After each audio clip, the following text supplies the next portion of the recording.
Bismillahirrahmanirrahim. Assalamu alaikum. Welcome to remote learning. This is grade 6 social studies. Welcome back after Eid holidays.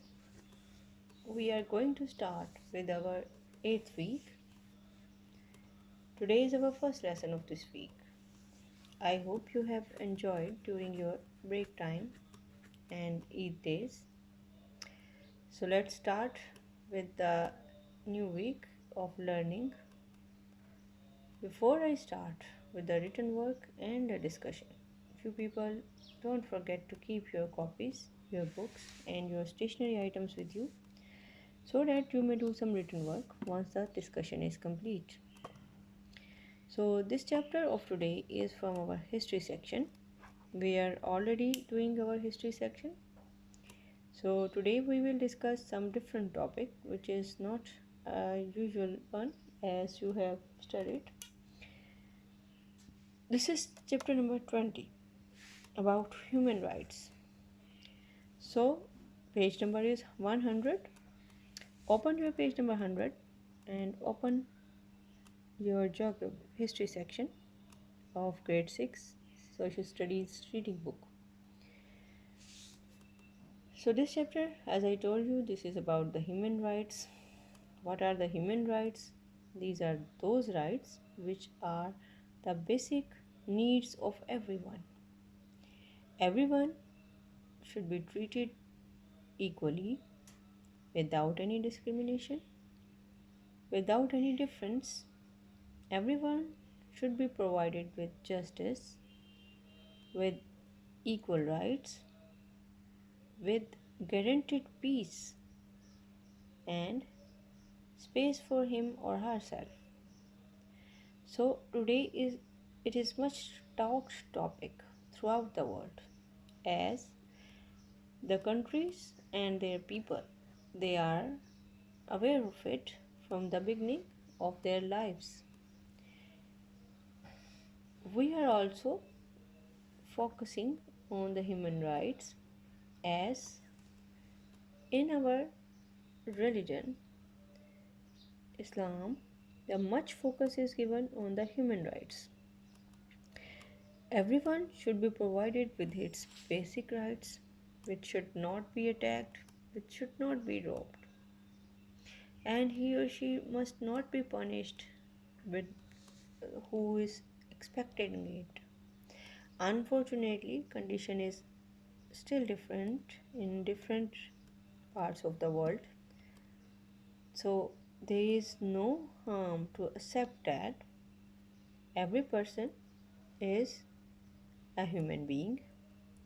He or she must have its liking, its own wills. Everyone should be equal against the law. There should be fair trial, there should be fair decision, and there should be freedom for everyone, except those who are guilty. So, from the very beginning, the struggle for human rights was done and it is still going on in many parts of the world. Different religions, they teach their followers about the humanity and human rights.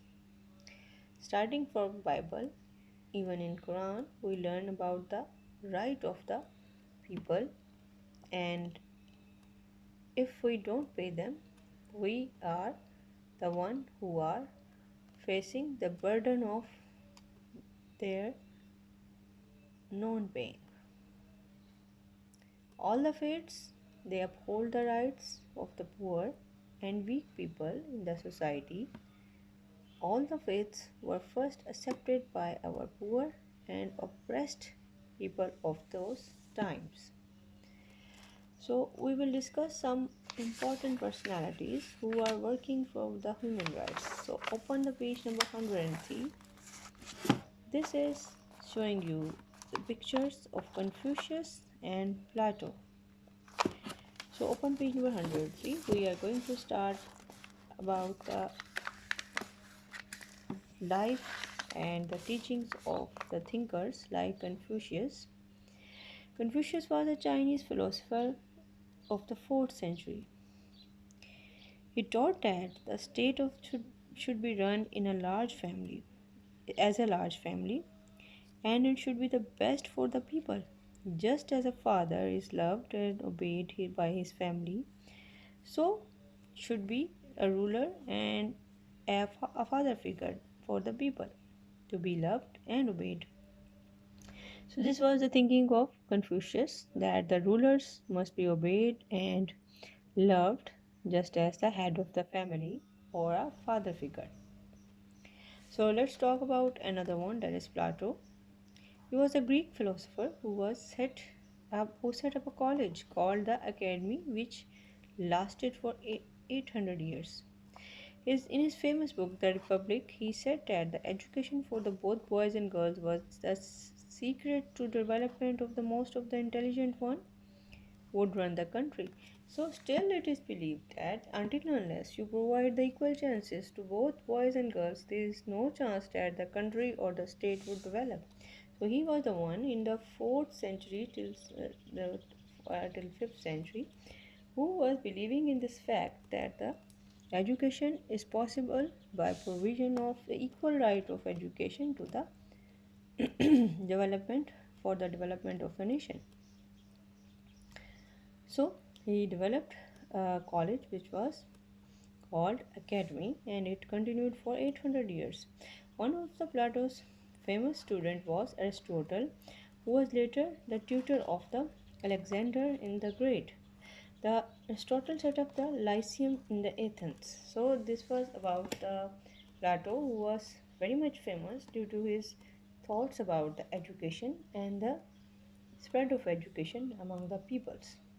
And his students, again, he was another important and you can say famous name in the history of the human beings. Now let's talk about the Socrates. He was another Greek philosopher who became very famous for his unusual way of expressing of his ideology. He questioned people, compelling them and thinking about life, values, rights, and responsibilities. His sport of the rights of the common man made him very popular within the youth. But this alarmed the rulers of Athens. They forced him to drink hemlock, a poisonous brew. So, since the human rights are not very much appreciated, and they were not appreciated since the olden times, so he was the one who was focusing the rights of common man, and he was very much popular about the youth. So rulers of that time, they were becoming little bit anxious about it. They forced him to be poisoned, and so he drank the uh, poisonous brew and died. So, boys and girls, this was about some three important human right activists or thinkers. Let's start for our homework for today. Our first question for today is, why it is important to respect the wishes of the people? The answer is, it is important to respect the wishes of the people as everyone has its own his or her wishes or rights to be respected. Everyone has a right to live according to his or her own choice. Our second question is, what do you think the ideas of the Plato and Socrates are acceptable today? Yes, as their ideas were modern and ahead of time. So see, they must be still accepted for today. Do you agree with the view of Confucius? Is possible to have such a state today? No, this is not possible. Confucius' views were acceptable for his own people, and it is unrealistic today. So, with this, I am going to wind up this discussion for today. What you have to do, read the chapter 20 carefully and those pages, especially 100, 101, and 103, and then do your homework and submit it timely in the Google Classroom. See you soon, inshallah. Thank you very much. Allah Hafiz.